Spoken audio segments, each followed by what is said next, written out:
So Daniel, this is more increasingly common question today, and that is, how would a zero interest rate environment affect the strategy? Well, yeah, so increasingly, because policymakers, especially central banks, are lowering interest rates in order to effectively kick the can down the road of any form of pain in the economy. Right. So we have a system, or at least a governmental political system, that refuses to tolerate pain, whether it be in the form of unemployment or bankruptcy, asset impairment risks. They're just trying to defer a debt default cycle effectively. You know, we've got this big cumulative build-up of debt. And so in order to sustain those structures and not have the washout, they're trying to lower interest rates more and more. And then increasingly recently, or in recent years, they've also been expanding their balance sheets and actually purchasing these assets as well, which also has the effect of artificially lowering yields across the board. And so another way to frame all of that is that they're literally trying to disengage market mechanisms. So market mechanisms that try to counterbalance excesses or issues in the system. The substance of what policymakers are doing are trying to actually suspend those counterbalancing mechanisms. Yeah. Right? Now, with that context, when we look into what that actually does in the system, you know, effectively, if the only bid or the only demand for a particular type of asset, like bonds, deposit-bearing accounts, and all of this sort of thing, is coming from, but particularly the bond market, is coming from a either direct or indirect mandated bid from the government. You know, so central banks either buying these assets themselves or lowering the interest rates below what market rates would clear at anyway. That market is functionally becoming uninvestable to a reasonable degree, right? Because the only bid is government directed or mandated through the central banks, or in different ways depending on what country we're talking about. Now, when that market becomes functionally uninvestable, it places investment committees, portfolio managers, investors in quite a predicament, because historically, at least over the last 50 years, quite often the bond market sort of allocations would be used as a defensive ballast. That's right, yeah. To more, you know, growthy or confidence type assets like equities and other things. So in times of stress in the system or in the world, bonds would typically do well and counterbalance. And so when we're dropping yields or artificially suppressing yields to zero or even negative, that starts to take away that balance. Also, pension funds, insurance companies can't meet their forward-looking liabilities. They're trying to achieve returns north of 6 or 7% per annum over a very long time in order to, you know, fulfill their liabilities to pensioners and whoever.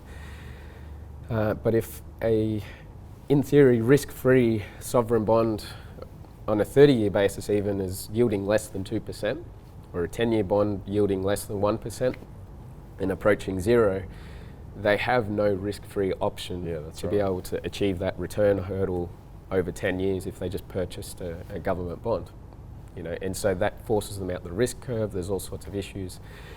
So how do we handle that environment as investors? Well, number one is to recognize that policymakers are moving in a direction and they're incentivized to disengage counterbalancing market mechanisms.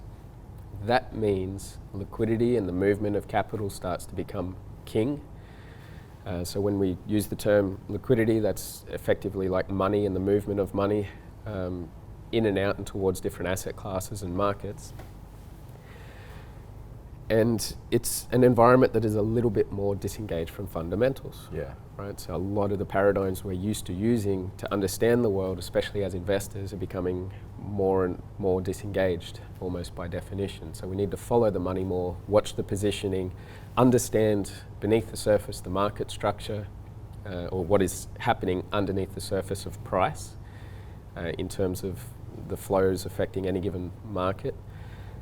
Because this disengagement can cause funny things to happen and sustain longer than would otherwise be the case. Yeah. And so this disengages a lot of our pre-existing frameworks or at least it doesn't disengage entirely, but it diminishes the utility of a lot of our old school credit risk analysis frameworks, because we're artificially compressing spreads. Valuation frameworks become problematic even, and it sort of heightens the focus or the need to follow the money and the capital flow aspect of what is happening in the world. Because markets that are in a disengaged state can become somewhat irrational according to old school fundamentals, and they can persist in that state longer than people would imagine.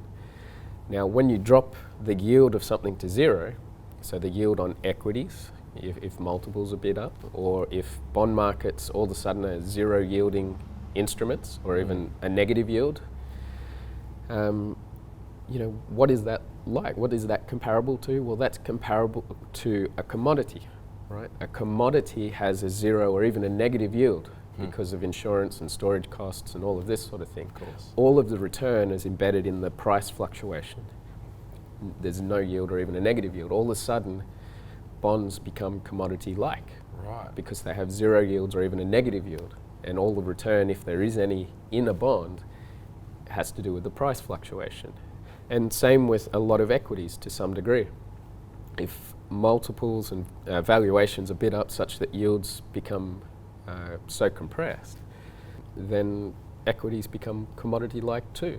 And so it's a different way of looking at it, but it's just another way of saying we're more hypersensitive to flows, liquidity, and that capital concentration and behavior type dynamics.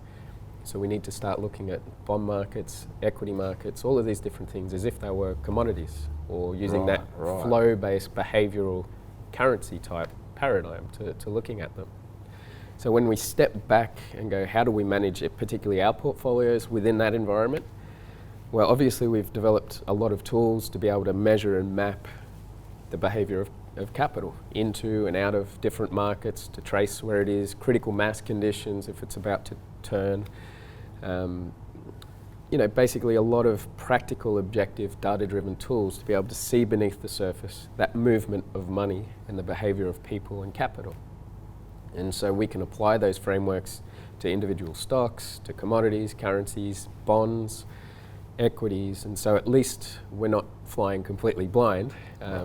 We have a dashboard of tools that allow us to see into the movement and meanderings of money around the world and within asset classes. And so that's one way we account for this world where assets are becoming commodity-like in this extreme policy-driven environment. The other way is that in the way that we actually manage risk within the portfolios, there's two broad categories. We manage the risk of any individual investment through indirect means and direct means. Now, when I say indirect means, that means we're counterbalancing the risks that are inherent, or the key things that drive that particular investment. We're counterbalancing it elsewhere in the portfolio with other investments that behave different or are driven by different things. So that's sort of like indirect. So if that particular investment goes down, odds are there's something else that's actually by design moving up, because it moves according to different principles or key drivers. So that's indirect risk management. So that's more of a portfolio balancing dynamic and process. The more direct risk management processes is more of a secondary function or focus for us, and that is, if the market's going up, then we'd like to be more exposed to it. If it is starting to wobble, or the liquidity conditions or positioning, the inherent health underneath the surface of that market, if it's starting to deteriorate, well, we want to start to reduce our exposure to that asset or investment. So we're directly managing the risk associated with that. Now, like I say, and so ultimately if it starts going down or past some key behavioural thresholds, we will step out of that asset altogether or reduce significantly. So like I say, our primary focus is actually on that more diversification type balancing of asset exposures, so managing risks indirectly. But as a secondary focus or awareness, we do apply a direct risk management framework in terms of assessing the health of trends and markets or an individual investment. And by combining the two, we have a capacity to be adaptive within all of these sort of changing environments.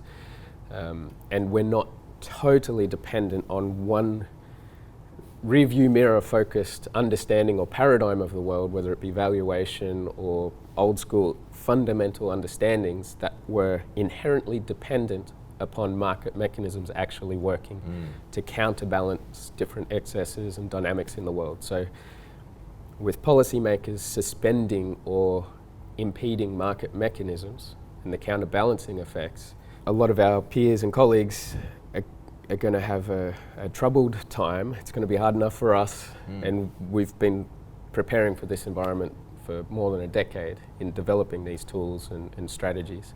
There just has to be a different way of viewing the markets. Yeah, that's right. And it's not totally different to understandings that people have had in the past, especially some of the old school, really successful operators. They've always understood that liquidity is incredibly important in the movement and the flow of capital.